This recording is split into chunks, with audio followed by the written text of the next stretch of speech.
Hi, this is Miss Litton, and this is my wonderful Period 1 AP Bio class. Say hi.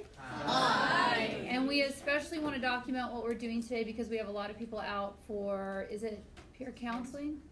I think they're out. Yeah. Okay, so we have already checked our Chapter 6 terms, and we already met in our lab teams to identify the lead lab, and you've got those turned in to me. Today we'll begin discussing Chapter 6, group shared notes, metabolism, enzymes, energy and enzymes. We can finish that discussion up next class and also begin our discussions of the lab that we're going to do on Friday. So if you want to bring your lab notebook, if you have a chance to put, depending on how far we get today and how much time we have next class, you may be able to begin your write-up in your lab notebook. So I would encourage you to bring it on Wednesday. Also on Wednesday, we get to take a little quiz over Chapter 5, and the review for that will be tomorrow at lunch. That would be a Tuesday at lunch, and I will record that and get that posted in case people are gone. Questions, concerns, where we're going, what we're doing? We good? All right. So let's start in on your Chapter 6. Is everybody in some group shared notes and they're playing a role? All right. So this chapter is a huge setup for the next two chapters. So this idea of the way energy moves through systems, and we're going to be talking about different types of metabolic reactions and the enzymes that facilitate them and what regulates them. So the first thing we want to know is energy is the capacity to do work, or the ability to do work or bring about a change.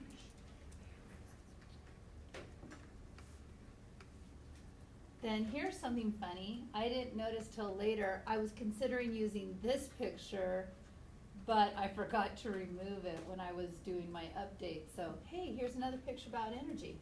I did go to some childlike websites to find out about different kind of an introduction to energy and the types of energy, and I think you're going to do fine. And we're going to go ahead and let the oldest person of the team you're in take care of the first picture and explain the different types of energy as told by a 5th grader. Go ahead.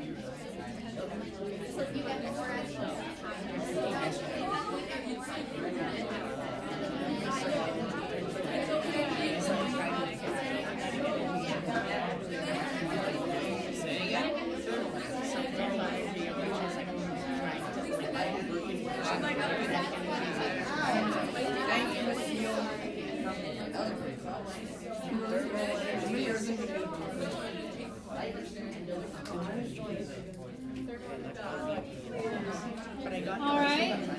So I love that little picture. I think it's perfect. Adding it to our notes, kinetic energy is anything that is moving. Okay? Anything moving has it. Is kinetic energy. Potential energy, what's the word you want to use for potential? Starts with an S.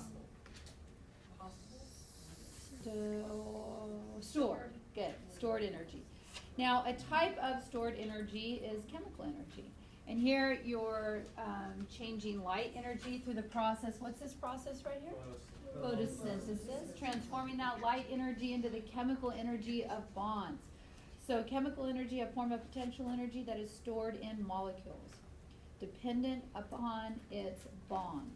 Dependent upon its bonds. Youngest bio buddy, I don't want to leave you out, so I've got some handy dandy pictures for you to explain. Look at that. Go ahead, youngest bio buddy.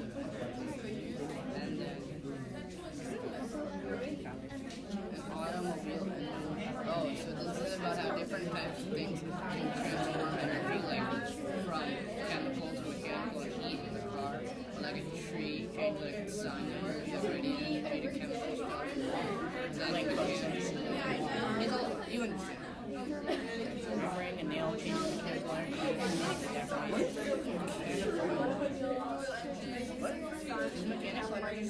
Okay, before we even get into the laws of thermodynamics, let's see what you remember. So the first law, and this isn't for your notes, it's just talking. We'll get it in the notes in just a minute. The first law says that energy cannot be created or destroyed. It can just change forms. Good. All right. And then the second law says every time it changes forms, you lose some as heat. Yeah, you lose some useful energy. So for instance, this one right here, okay? So with the light. So energy cannot be created or destroyed. So when you turn a light on, where's the light getting that energy from? The socket. Where's the socket getting it from? Edison, right? Right? Yeah, it could be, yeah, you're getting that energy from somewhere else. Now, what would be a good example about how when this energy changes forms, not all of it is going into the light? The bulb itself gets hot. The bulb itself gets hot, the metal around it gets hot. And when I was a little girl, you could cook with an easy bake oven that was literally a light bulb, and you would make your little cakes and put it in there. It's awesome. Anyway, so that would be a good example of that. So I'm going to let the dark-shirted bio buddy attack this first law of thermodynamics. Go, dark-shirted bio buddy. Go. Energy cannot be created or destroyed, just changes. It's called conservation of energy.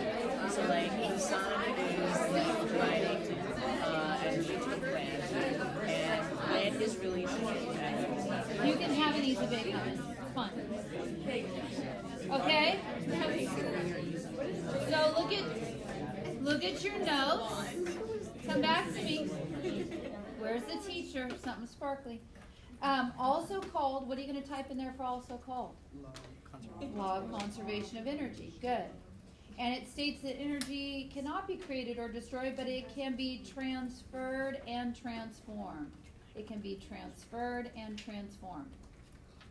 So you can transfer it from one to another and transform it, meaning you can change the way it is working. It could go from electrical to heat. It could be transformed. So then, like, let's say I turn on a light bulb or a lamp, and light starts coming. Where does it go then? That's really good. That's perfect for this, because where does that light go? It starts to dissipate throughout the room, right? And it dissipates even further. And if you're outside and you can see the lights on right in your house, maybe you have tinfoil walls and you're reflecting it back, but most of the time it's going to just dissipate. And that energy, it becomes less useful. It's not energy available to do work. So that idea of going to greater and greater disorder from that is going to be called entropy. We're going to be talking about that. All right. Then your example I gave you already, solar energy used to form carbohydrates by autotrophs. Now let's deal with the second law of thermodynamics. And whose turn is it now? Youngest bio buddy. Youngest bio buddy? No, we just did. Yeah, it's like Other bio buddy, go ahead. Energy can be so unless you lose useful energy, it can't transform from like chemicals to energy. So like the carbohydrate is going in and like the muscle does contract, but you're also losing some mass heat.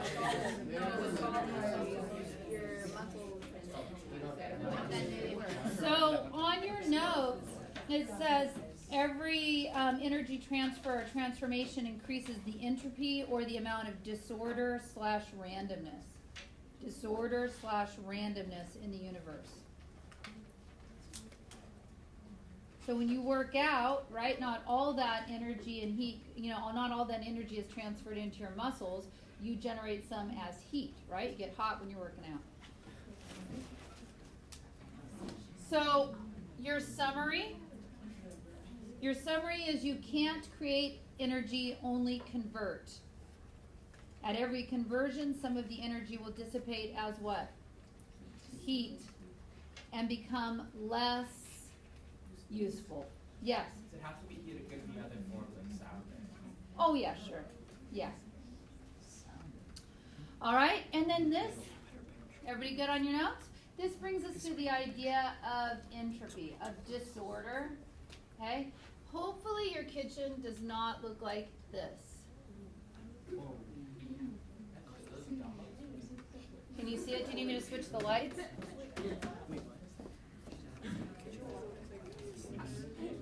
Now can you see it? So I would say this is a hideous kitchen. And there is great disorder here, amount of disorganization. Here's the upside of this. It's very stable. It can't get much worse, I don't think. So with entropy comes stability. Okay, with entropy comes stability. So the opposite of that might be this kitchen right here, where entropy is low. Now, the thing is, though, any little thing could get this out of order. I used to compulsively align my magazines in the, the room without the TV that you all have in your house that maybe has white carpet. And I would line up all my magazines. I would have my educational type magazines, my science or teacher ones, and then I'd have my people magazine or whatever. I would have girlfriends who would purposely switch the order of the piles, which may possibly also have been organized by date, in my little arrangement to see and then make bets how long it would take for me to go and fix them and put them back in alignment. That could speak to some counseling I perhaps need, but what happens is when you have something that's this aligned, anything could cause it. It's unstable because you could throw a backpack up there and all of a sudden all the fruit's all over the floor, some kind of organization. So I want you to, could be lost there. So I want you to think of this. To keep this kitchen this clean, you have to invest energy to keep it this clean. Now imagine your bedroom. High entropy or low entropy. High entropy would be something like this. On a scale, entropy scale, I call this 10. Okay? The other one I call a 1. Tell your bio buddy, what is the entropy state of your bedroom? 3.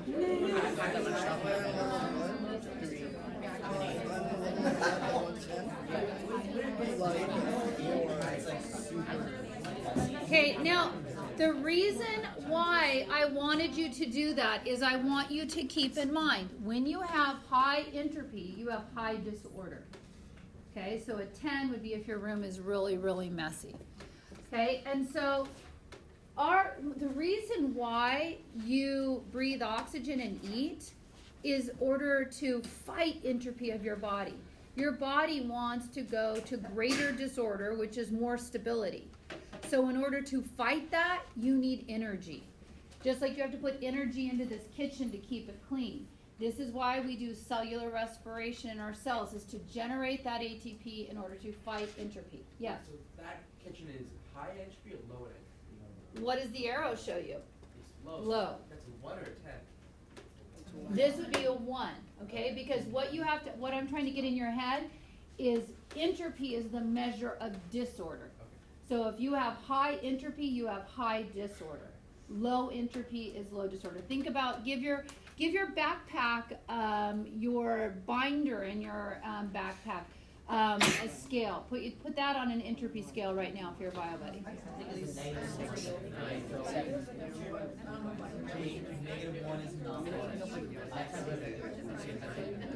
All right, so on your notes, entropy is the relative amount of disorganization. Disorganization. Now, we're going to apply this and get it the first time out, okay? Blue, this is you. Okay, this is you. This to the right is more entropy. To the left is less entropy. Blue, explain this right here. Go ahead. Okay, so it requires a lot of energy to keep it like together and like stable.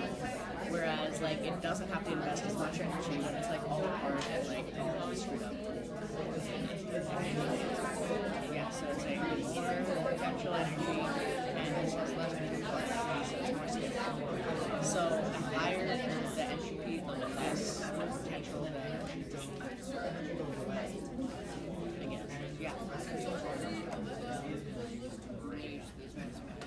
Where is the potential energy in this glucose molecule? I say this has more potential energy. Where is that energy located?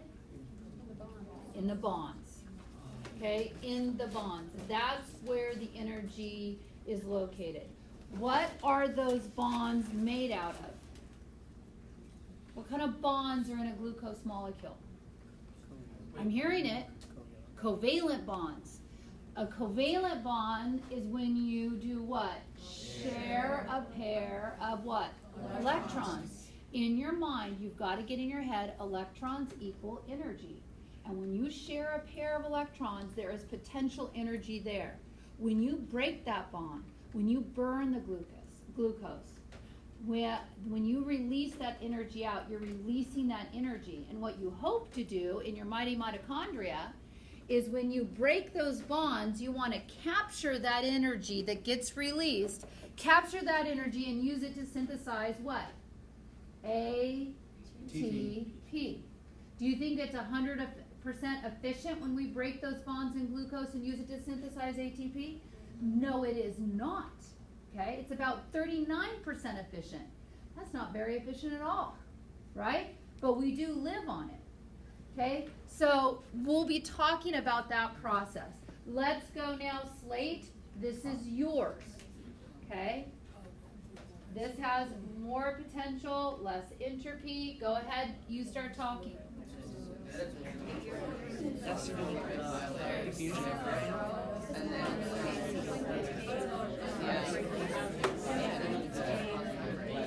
Yeah, and it's more stable, like you have less. it's more stable to less entropy because it's even balanced out, so it's more. Yeah. Whereas here you have all of the energy on one side and like nothing on the other. Very useless.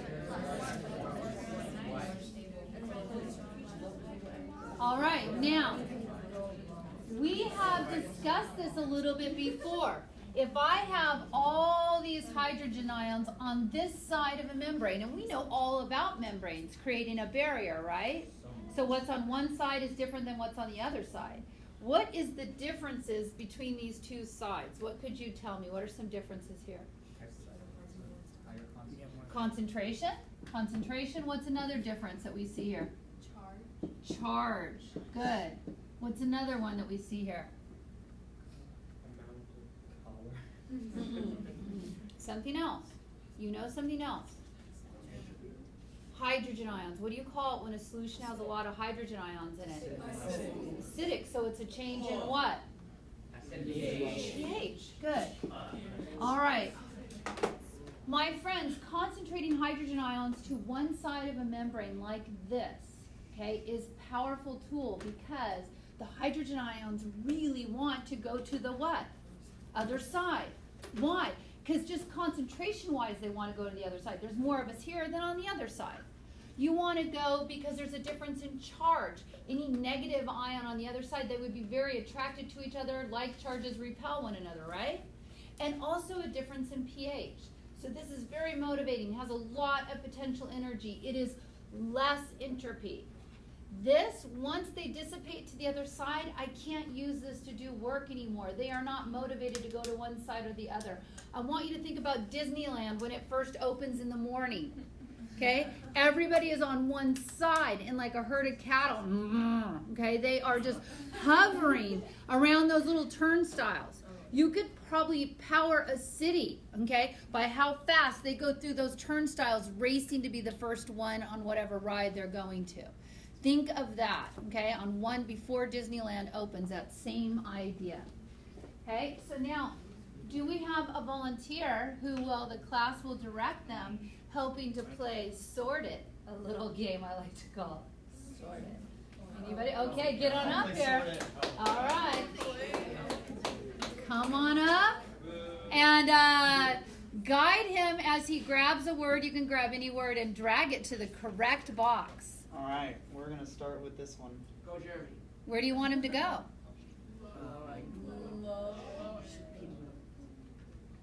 Good. Now watch. Drag it to the wrong one and watch what it does. Oh, okay. All right. So I feel like we know where this one's going. I think we do. Okay. Glucose.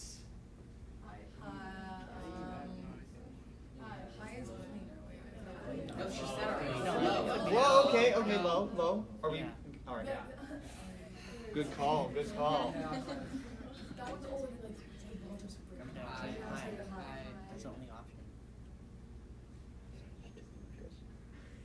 There. Now it's pretty, Jeremy. Yeah. All right, disorganized.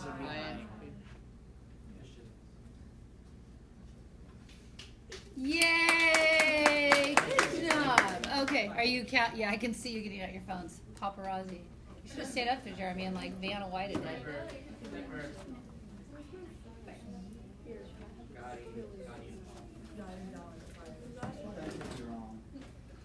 It's a simple little game, but also effective. Okay, are we good? All right. So, yes. Is the reason the carbon dioxide is high because of the already separated and stuff like that? Like, Yeah, it's high. It's kind of like, when we do hypertonic, hypotonic. High entropy as related to glucose, because I was kind of doing a compare and contrast there. Good question. Okay, so the entropy of the universe is always increasing. But the sun's loss, as the sun is breaking down, it's releasing energy, right? To our benefit. The sun's loss of energy, we can capture that energy, kind of think of it like a coupled reaction. As they're releasing energy, would that be an exergonic or an endergonic reaction? Exergonic. We, we collectively planet, can use that energy in a what? Endergonic reaction to store the energy, yes? Okay, so who does that process of capturing the sun's energy? Plants do. So plants then they take that energy released from the sun and they store it in the bonds of sugars and oils, right? And so then we can consume those, or we can consume animals who have consumed those, and we can then create and do an exergonic reaction, releasing the energy back out. So now the sun's energy is now getting released to ultimately help us to do another endergonic reaction, which is generate ATP, right? You with me? Then when I use that ATP to move around the room, now I'm releasing and re-radiating that excess, right, that's not moving me around the room, and that's going collectively out to the universe.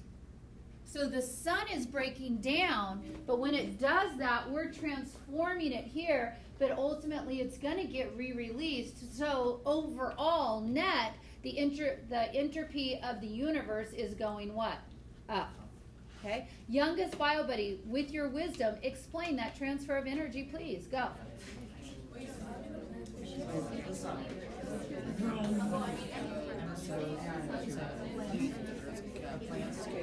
Yeah, the sun creates energy and exergonic releases energy, which stores it as endergonic.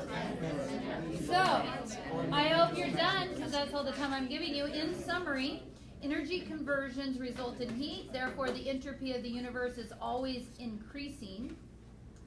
Always increasing. We need an input of energy to fight entropy in our own bodies, to maintain what? Homeostasis. Okay, we are 88, number.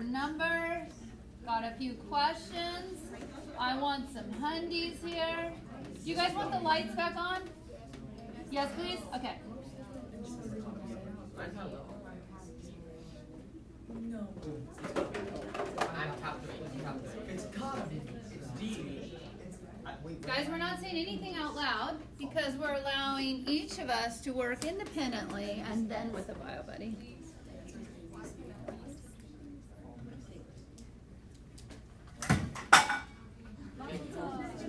Kinetic energy. I love my glass. Will this be a hundy? No, it will not. Good job, fun.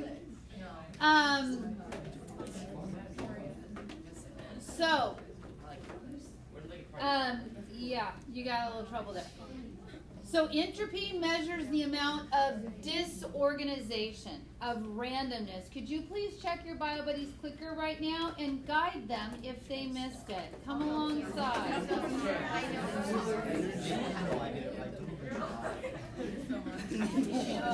The only one who would just judgment. Wow, Blink 182, 9 seconds to fail. Awesome. Okay, let's try again.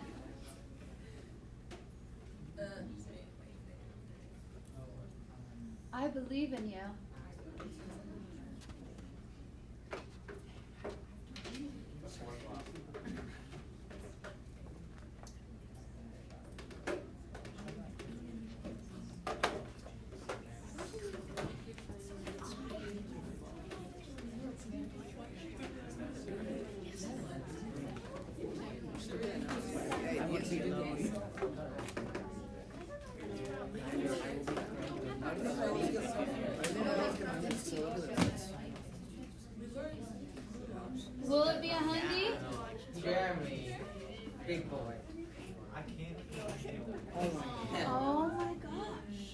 Okay, let's talk about this because this is actually quite surprising to me.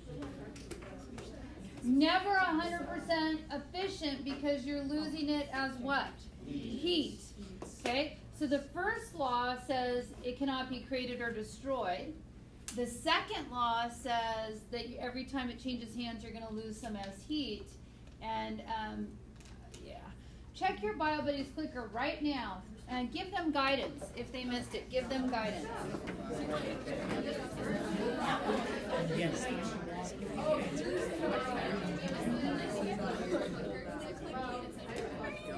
Oh, turn it off. Grab another one if you want. Oh, I'll take mine.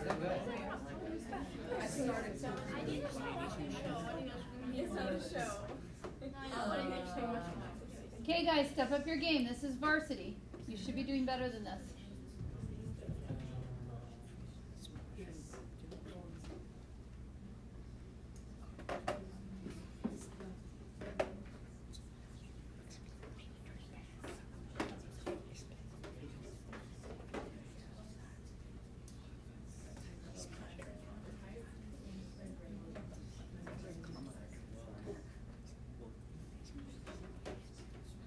Keep in mind, pick a different word for entropy. Keep a different word in mind. When I gave you how to define it, replace entropy with that word, and then you'll know what to pick. Oh, sorry. Did everybody now just finish? Here we go. Will it be a hundy? Wow. Okay, so let's talk about this. We're not getting it yet. This is one of the examples we used, was it not? Okay, so this diagram shows a situation where there would be low entropy. What's another word we could pick for entropy? Disorder. Low disorder. This is very ordered. Everything's to one side. Okay, very, very ordered and organized. Everything's to one side. Okay, now, based on your answers that you did there, we're going to do a quick revisit of a couple of things, okay? So I don't remember who explained this. Do you know who explained this? I want the, what? Oh, blue. Perfect. Duh. I put it in my presentation. Okay, I'm backing up even a little bit more. Blue, I want you to explain this picture. We're going to alternate between a few pictures. Go, Blue. Okay, so this has a high amount of disorganization because that means that, like,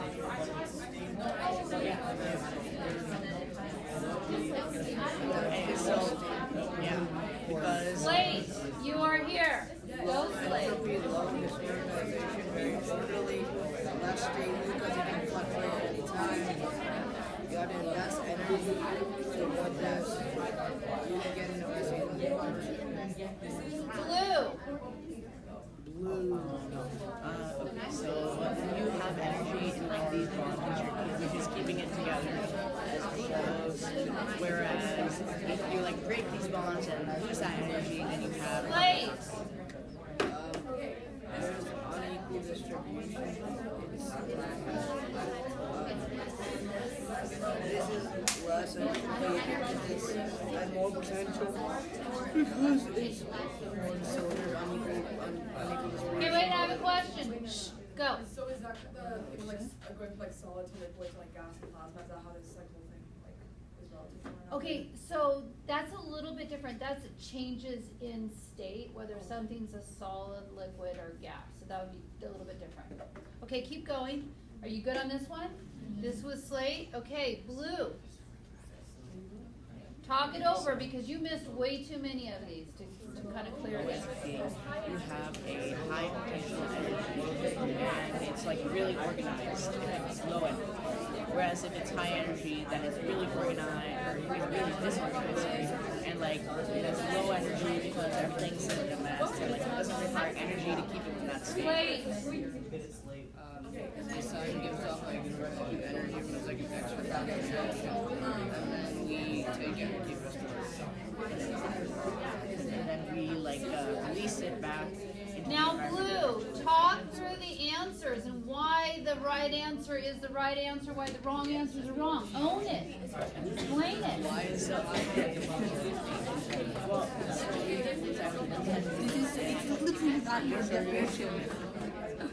How did you get this wrong? So that's disorders.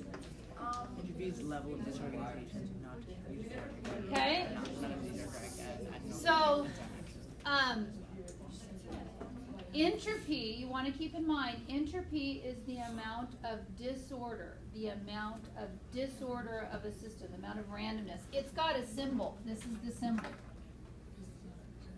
So, how are you going to remember that? It's like, okay? So, it's the amount of disorder. So, when you have something like this going on right here, that's very disordered. That's high entropy. It's big entropy. Whereas this one would be what? Little entropy. Okay? This one right here, this has little entropy. This has what? High entropy. Okay? It's the measure of disorder. This one right here has little entropy. This one has high entropy. It's order, how ordered it is. If there's a lot of disorder, you have a lot of entropy. Okay, same thing here. What do I put here? Big S, and this is little s. Okay. Talk through this other one that people missed, whoever's turn it is.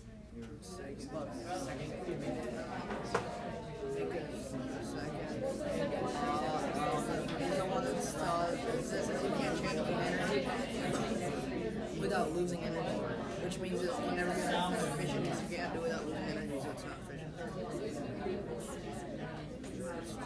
Okay, this is not a this is a memorization question. This is not a conceptual difficult question. First question says you can't create it or destroy it, just change it. The second one says when you change it, you're always going to lose some of its heat. It's not efficient. Okay, so this is just like a know it, not a memorize it kind of response. Okay, switch again. Okay, so here.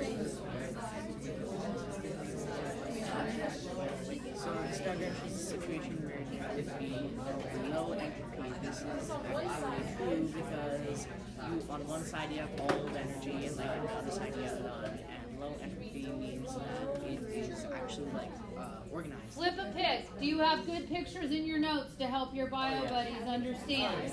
Disorder, order. It actually makes a lot of sense. All right. Now, the cells and flow of energy. Cells and the flow of energy. Could the oldest bio buddy talk? That's the topic. 6.1 was cells and the flow of energy. Talk about that. Summarize it. Go ahead. What you just learned. Put it in your own words. How does life interact with this idea of entropy? Talk about that and energy. Go ahead. Okay, so right, like naturally wants to have a high entropy and like be disorganized, so that it doesn't have to do work, so that like it has to keep it stable. But so that's why we need to do all of these processes to like processes. Okay, so fill in the blanks for me. The entire universe is going to what? Higher what? Entropy, disorder. So life has to what that? Fight it. So what does life have to do? It has to, for you and I, this means consuming what? What, how? What do we consume? Food and air, oxygen specifically. Food and oxygen, and what process do we do? Cellular respiration. Because we're a eukaryotic cell, we do it in our mitochondria, and we generate what? ATP. So we didn't create the ATP, right? Because what law says I didn't create the ATP? First. Yeah, first law. Because energy cannot be created or destroyed. But I did transform food energy, right, into the chemical energy that my body can understand, ATP. And when I did that, I lost a little bit as what? Heat. And I'm using that ATP to fight what?